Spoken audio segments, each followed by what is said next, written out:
Cataract classic రెటినాలకు world class treatment ఇప్పుడు మన బీరంగూడలో అమెరికన్ లేజర్ ఐ హాస్పిటల్స్. అమరావతిలో భూ సేకరణ లేదా భూ సమీకరణ ఇది ఒక కొత్త సమస్యగా మారుతున్నటువంటి పరిస్థితి ఉంది. ఏంటి మళ్ళీ భూ సేకరణ భూ సమీకరణ అనుకుంటున్నారా?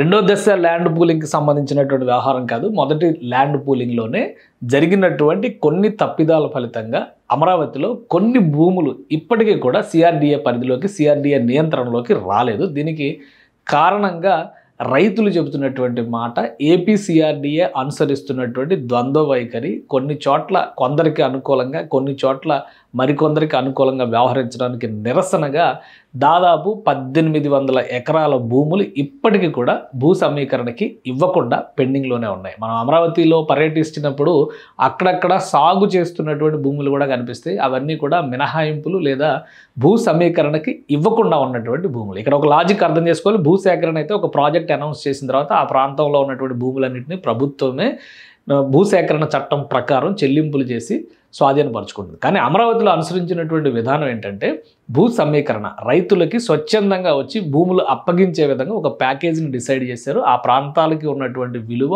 అక్కడ ఉన్నటువంటి వసతులకి అనుగుణంగా ఈ నిర్ణయం జరిగింది. దీంతో స్వచ్ఛందంగా 33,000 ఎకరాల భూములు దాదాపుగా 29,000 మంది రైతులు ఇచ్చారు. కానీ ఈ మొత్తం దీనిలో కూడా మరింత పెండింగ్లో ఉన్నటువంటి భూములు 1800 ఎకరాల వరకు ఉన్నాయనేది జగమెరిగినటువంటి సత్యం. దానికి సంబంధించినటువంటి వివరాలు ఒకసారి విశ్లేషించేటువంటి ప్రయత్నం చేద్దాం. ఇది ఏపీ సిఆర్డీఏకి సంబంధించినటువంటి సమగ్ర స్వరూపం. ఈ స్వరూపాన్ని ఒకసారి మనం అర్థం చేసుకుని చూస్తే కనుక ఇందులో చాలా ప్రాంతాలు, ఇది మధ్యలో ఉన్నది కృష్ణా నది అయితే ఇటు అటు ఉన్నటువంటి ప్రాంతం అంతా కూడా ఏపీ సిఆర్డీఏ కింద నోటిఫై చేశారు. ఈ రెడ్ కలర్ మార్క్ కనిపిస్తున్నది మాత్రమే అమరావతి, అంటే సీడ్ క్యాపిటల్ ఏరియా కింద ఇప్పుడు ఉన్నటువంటి ప్రాంతం. సో దీనిలో జోన్లు, వీటికి సంబంధించినటువంటి విస్తరణ, వీటన్నిటిపైన మనకు క్లారిటీ ఉంది. అయితే ఇక్కడ ఒకసారి మనం ఈ డేటా ఒకసారి మనం విశ్లేషించాల్సినటువంటి అవసరం కనిపిస్తుంది. మొత్తం రాజధాని విస్తీర్ణం 8,603 చదరపు కిలోమీటర్లు కనిపిస్తుంది. అందులో కృష్ణా జిల్లాలో 30 మండలాలు, గుంటూరు జిల్లాలో 26 మండలాలకు సంబంధించినటువంటి భూములు దీనిలో ఉన్నాయి. 9 జోన్లుగా దీన్ని నోటిఫై చేశారు. మళ్ళీ జోనల్ సిస్టమ్ వేరు, అలానే సీడ్ క్యాపిటల్ ఏరియా వేరు. జోనల్ సిస్టమ్ అనేది రాజధానికి సంబంధించినటువంటిది కాదు, కానీ రాజధాని ప్రాంత అభివృద్ధి సంస్థ అంటే ఏపీ సిఆర్డీఏకి సంబంధించింది. ఇది సెంట్రల్లో ఉన్నది రాజధాని అయితే ఇవన్నీ కూడా జోన్స్ కింద నోటిఫై చేశారు. ఇప్పుడు ఈ రాజధాని ప్రాంతాన్ని అంటే ఈ రాజధానిగా గుర్తించినటువంటి ఈ ప్రదేశాన్నే మళ్ళీ నగరాలుగా, నవనగరాలుగా కూడా విభజించారు. ఆ నవనగరాల స్వరూపాన్ని చూస్తే కనుక మనకి ఇక్కడ క్లారిటీ వస్తుంది. ఇవి 9 నగరాలు. అయితే ఇందులో కూడా దీనికి సంబంధించి ఒక మాస్టర్ ప్లాన్ కూడా రెడీ చేసుకుంది ఏపీ సిఆర్డీఏ. ఈ మాస్టర్ ప్లాన్ ప్రకారం మొత్తం డెవలప్మెంట్ చేయాలనేటువంటి ఆలోచన చేస్తుంది. అయితే దీనికి సంబంధించినటువంటి భూముల్లో కొన్ని ప్రాంతాల్లో 1800 ఎకరాల వరకు ఆ భూముల్ని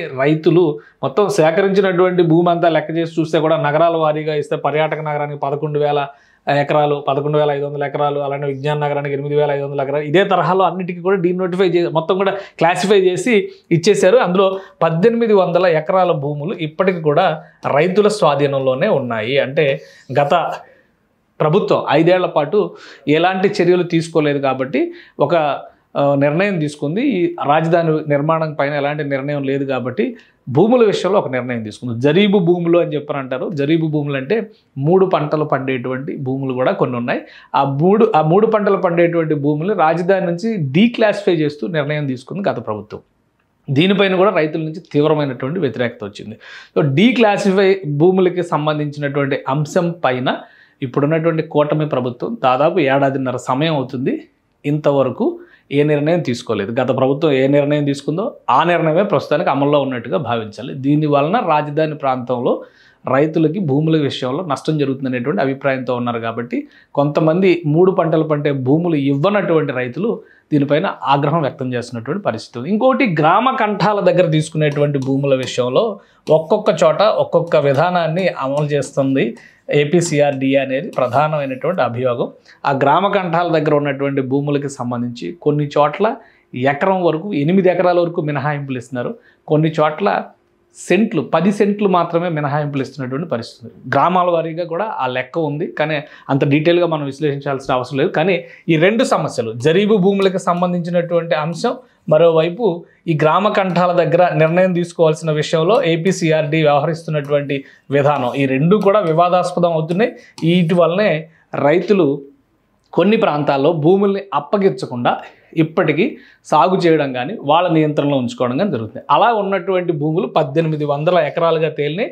ఈ 1800 ఎకరాల భూముల్లో కూడా కేవలం 500 ఎకరాలకు సంబంధించిన రైతులు మాత్రమే పూర్తిగా రాజధాని వద్దని చెప్తున్నారు. రాజధాని అనేటువంటి నిర్ణయానికి భూములు ఇవ్వడానికి వ్యతిరేకంగా ఉన్నారు. కానీ మిగతా 1300 ఎకరాలకు సంబంధించినటువంటి రైతులు మాత్రం కేవలం ఈ విధానాల ఫలితంగానే వ్యతిరేకిస్తున్నారు. దీనిపైన ఏపీ సిఆర్డీఏ ఒక స్పష్టత ఇవ్వాలని చెప్పి వాళ్ళు కోరుతున్నారు. కానీ సిఆర్డీఏ కానీ రాష్ట్ర ప్రభుత్వం కానీ ఇంకా ఏమీ క్లారిటీ ఇవ్వలేదు.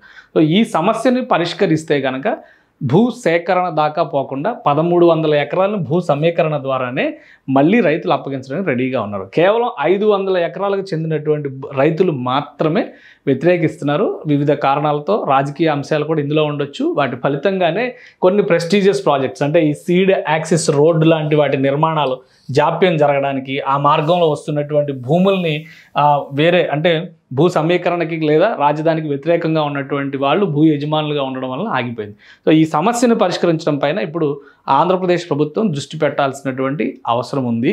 లేదంటే భూసేకరణ పేరుతో మరోసారి అమరావతి రైతులపైన కొరడా జడిపించేటువంటి ప్రమాదం కూడా ఉంది. ఎందుకంటే ప్రభుత్వం మొన్ననే మంత్రి నారాయణ గారు ఒక స్టేట్మెంట్ కూడా ఇచ్చారు. ఈ 1800 ఎకరాల విషయంలో కఠిన నిర్ణయం తీసుకుంటే అవసరమైతే భూసేకరణకు వెళ్తాం. ఎందుకంటే భూసేకరణకు వెళ్తే కనుక ప్రభుత్వానికి 2014 భూసేకరణ చట్టం ప్రకారం కొన్ని ప్రత్యేక అధికారాలు దఖలవుతాయి.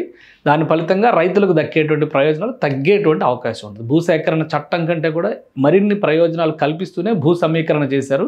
33,000 ఎకరాలు సమీకరించినటువంటి విధానాన్ని తమ విషయంలో వివక్షతో అమలు చేయడం తప్పు అనేటువంటి మాట మాత్రమే 1300 ఎకరాలకి యజమానులుగా ఉన్నటువంటి అమరావతి రైతులు చెప్తున్నారు. సో దీనిపైన ఏ నిర్ణయం తీసుకోబోతుంది, లేదా పూలింగ్ పక్కన పెట్టేసి ల్యాండ్ ఎక్విజిషన్ అంటే భూ సేకరణకే ఆంధ్రప్రదేశ్ ప్రభుత్వం కనుక మొగ్గు చూపితే అమరావతి కేంద్రంగా మరొక వివాదం రాజుకునేటువంటి అవకాశాలు కనిపిస్తున్నాయి.